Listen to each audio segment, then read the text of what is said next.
Hi, welcome to my channel. நம்ம இன்னைக்கு white hair ஏன் வருது, அதை எப்படி ப்ரிவென்ட் பண்ணுறதுன்னு தான் பார்க்க போகிறோம்.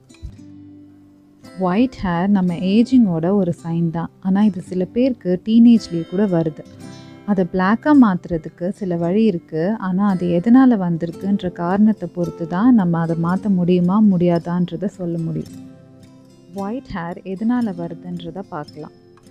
ஜெனட்டிக்காக வரும், stress, imbalanced diet, vitamin deficiency, pollution, chemical hair products, smoking, thyroid disorder இதெல்லாம் ஒயிட் ஹேர் வர்றதுக்கு காரணமாக இருக்குது.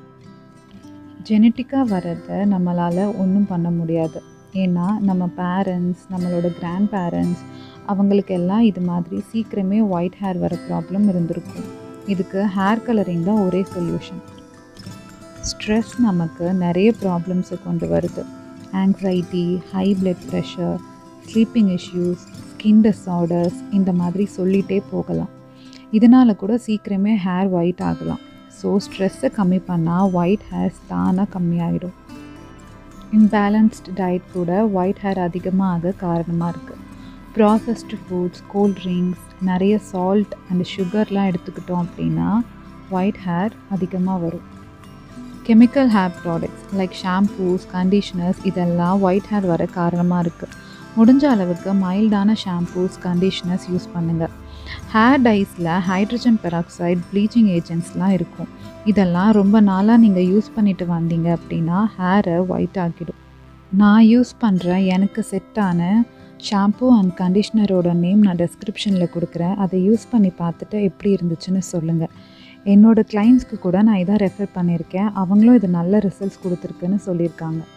அதே மாதிரி உங்கள் ஹேரை சன்னில் போகும்போது ப்ரொடெக்ட் பண்ணிவிட்டு போங்க.